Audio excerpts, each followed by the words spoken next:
Hi friends, I'm Taiji. Thanks for taking the time to check out my recorded video. This video shares my styling experience. This time, I'm sharing the sculpting process of Bodhisattva statues.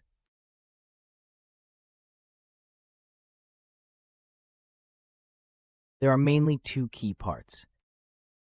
The first part is the preparation phase. The second part is the sculpting phase. Of course, I won't finish the sculpting phase completely, because the sculpting phase is split into two parts. The first part is the sketch phase. The second stage involves precise creation by using drafts. In the stage of refining production using drafts, there will be quite a few software operations involved. That has already gone beyond the part where we share our design experiences.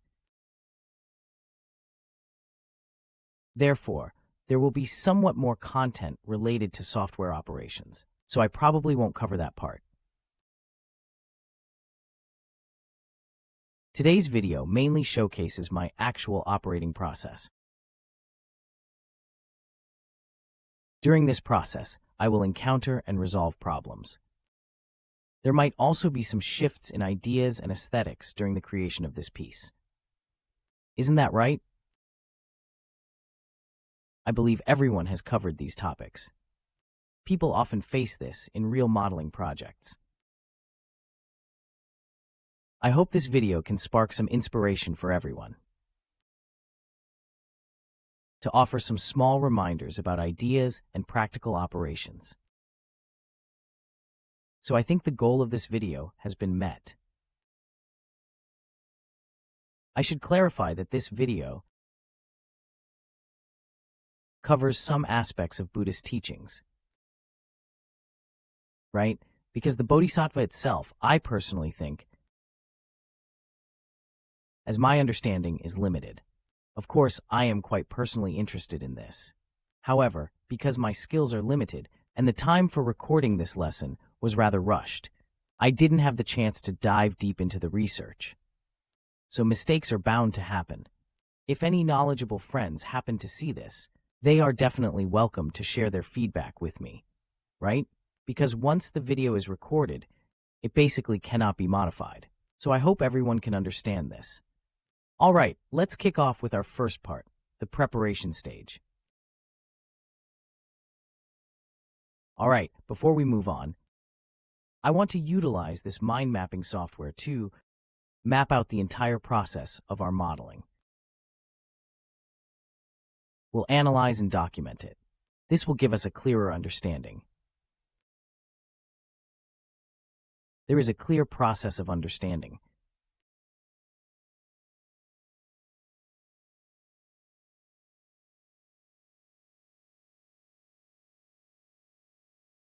This project involves the process of creating a Bodhisattva sculpture.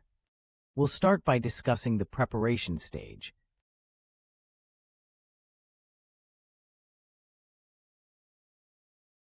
and then move on to the production stage. There are two main parts. All right, let's start with the preparation phase. In the preparation phase, there's something we need to cover. This is a topic we definitely need to discuss. In other words, it's the motivation behind our goals. Or we might refer to it as a theme, motivation, or we could say it is a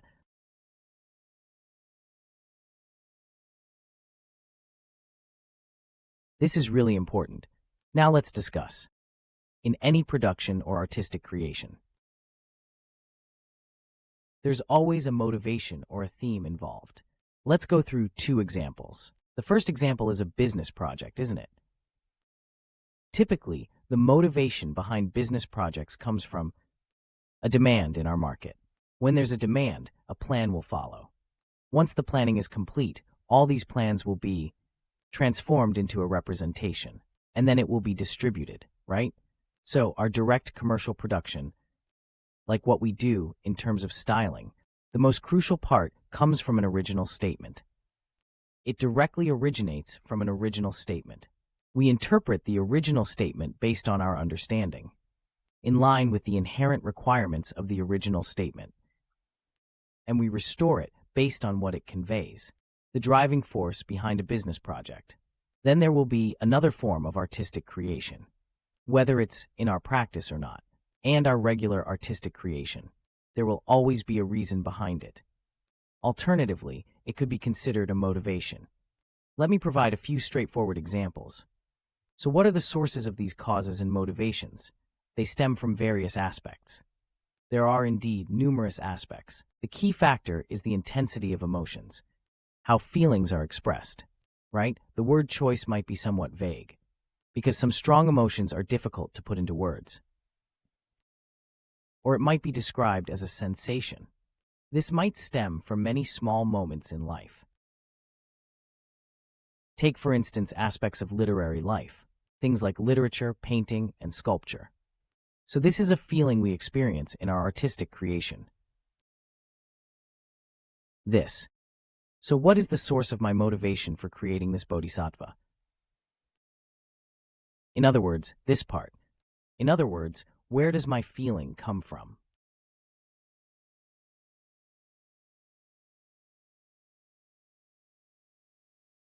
Of course, this can be divided into two parts.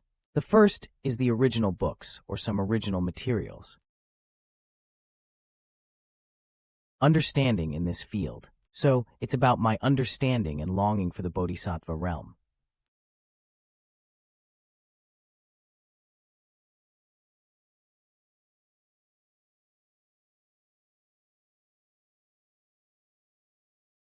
I guess this understanding might be somewhat superficial. Or it could be said that this aspect is somewhat shallow. But still, I have my own feelings and aspirations.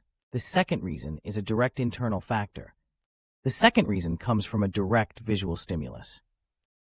That's about visiting. I happened to come across a Buddha statue. Ah, it's a bodhisattva statue, right?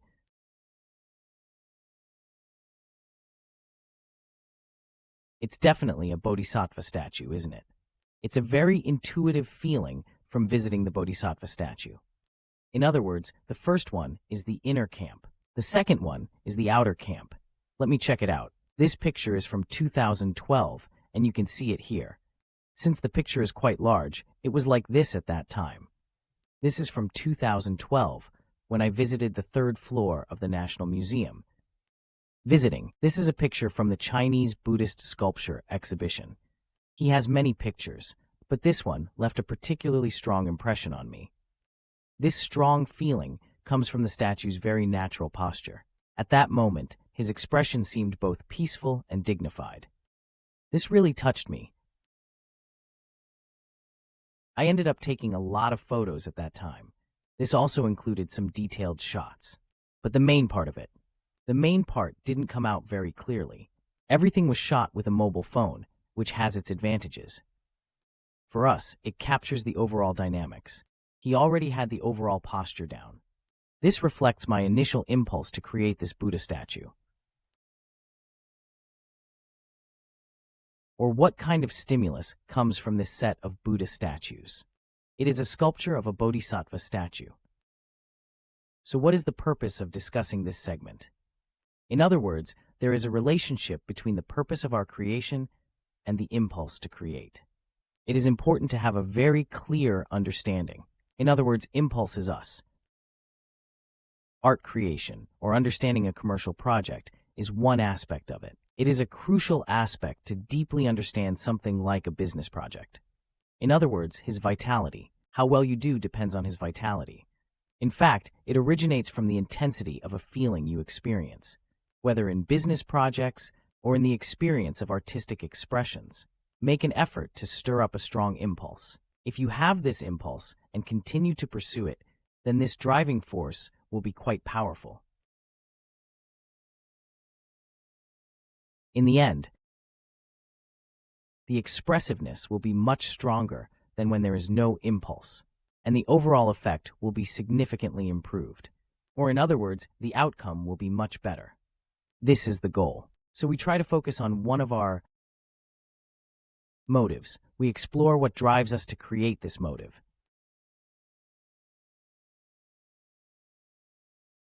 now that we've discussed the motive.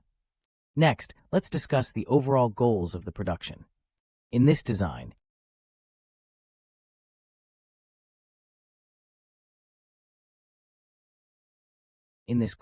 we can see this circular diagram.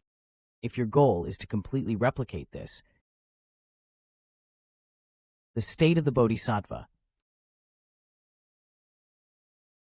then it would certainly be much simpler. But you also need to have a goal for it. For instance, what is the most appealing aspect of this Bodhisattva? To keep it intact. For instance, this Bodhisattva is a wooden carving of Guanyin from the Song Dynasty. It carries a sense of solemnity, doesn't it? It exudes a sense of woodiness and a certain feeling. There's a sense of tranquility or relaxation. This is the original drive we wish to preserve. This is the aspect we aim to keep. So what's needed is a more significant enhancement. You can't just copy it word for word. You really need to make a more noticeable improvement. Take this design, for instance. In my opinion, the dynamics are a bit too stiff. Of course, there can be a conflict between relaxed dynamics and solemnity. There's a slight tension there, but it shouldn't be overly relaxed. So I'd like to incorporate some relaxed elements into this design. Introduce some elements of relaxation.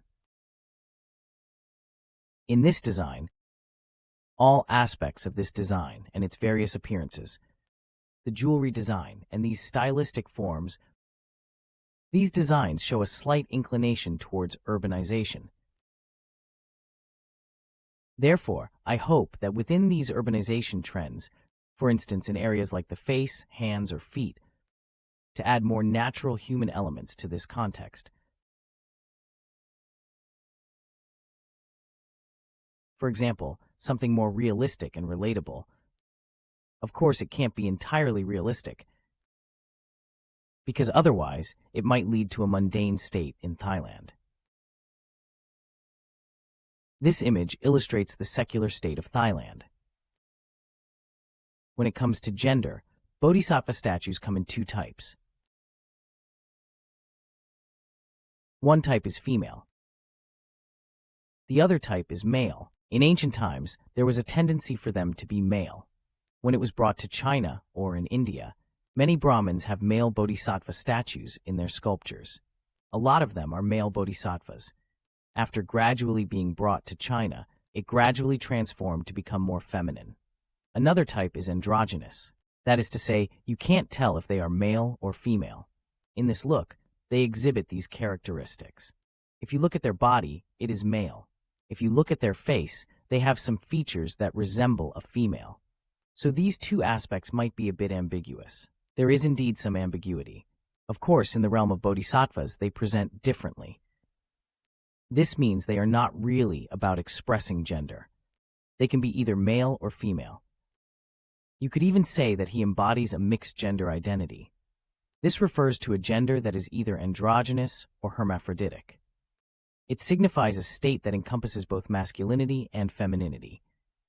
In my art, I aim to portray it as a masculine figure. It could also mean to adopt a more rugged appearance. This contrasts with the softness of the clothing. This highlights an effect of contrast. This is my objective. Of course, this objective may evolve over time. This is a frequent occurrence in artistic creation. In other words, as you work on your production, you might notice some changes in aesthetics. This is completely normal, so it would be best if we could list this out. It would be great if we could outline our goals. There are two main points. The first point is that you should keep the original strengths of the work. Keep the strengths of the work. Keep in mind that the work has many strengths. However, you should focus on keeping the key strengths. The first is this sense of solemnity.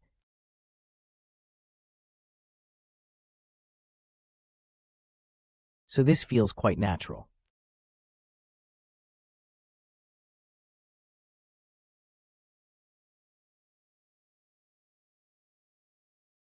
Quantity. Naturally, this is something present in the work.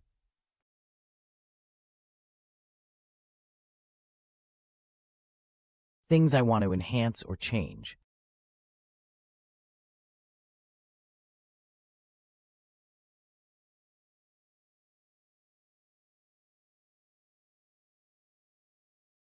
The first aspect that I want to enhance or modify. The first is to resemble a real person more closely. This is a test of real structure. The second point is even more relaxed. Even more relaxed. Well, I hope to convey just a bit, because I don't want to come across as too conventional. I don't want to present a woman who seems too conventional. It might subtly reflect some light struggles during the practice. This results in a slightly leaner physique. I'm not sure if this can be conveyed, because you have to set the goal here. Because while doing this, you should act within your limits to maintain a slight leanness. Slightly lean. Good posture. This is a state I can roughly envision. There's also a trend of defeminization, tendency towards masculinization. All right, this is one of our objectives. We can write this down later. We can do this to review these objectives. We can make timely modifications based on these tendencies. All of this is doable,